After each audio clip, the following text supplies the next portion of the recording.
We're talking to Ms. LWhitlow, and the topic is STD Free Coalition, and Ms. Whitlow is the director of the coalition. And of course, Ms. Whitlow, during the final segment here, let's see if we can have you to further inform our audience of all of the positive things in a real sense that the coalition is doing and has done, as well as perhaps point us a way in which we might be able to further use the information that you've gathered. Thank you, Dr. Haney. I can't talk about the positive things that STD Free, the coalition, has been able to accomplish without talking about who our partners are.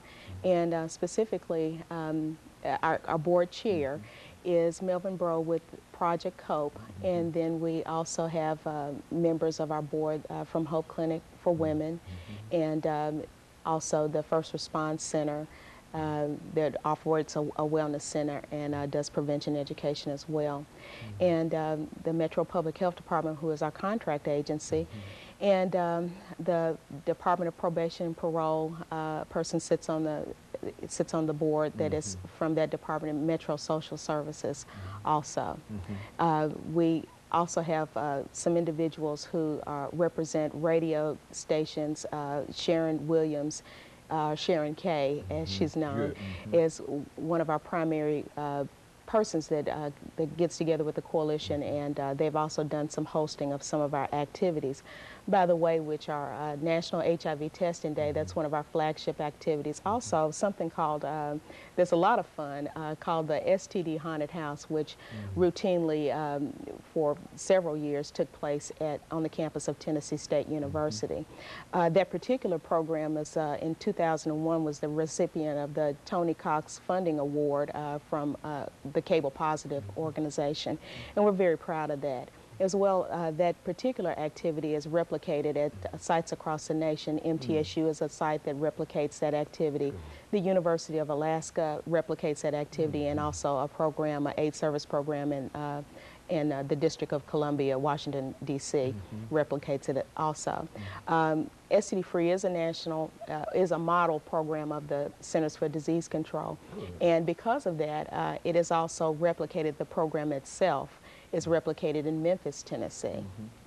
And so you're having an impact not only over the state of, not only in Nashville, but over the state of Tennessee and nationally in a real sense. Well, I think that to the extent that that has happened and we've gotten some national recognition has been because we have had strong national partners. Project Wave was one of the partners, and which resulted in Project Wave Nashville here, which was a partnership between radio and STD Free, basically. And what we were able to accomplish with that was, I think, something that was kind of historic, and that is 3 urban radio stations who are fiercely competitive, sharing a stage under Sharon K's leadership and hosting, to address the issue of HIV. And I don't know when that's ever occurred, and it happens every year at our National HIV Testing Day activity. So we're very proud of that as well. And so in a real sense, you think that you might be able to bring some of the things that you're doing with STD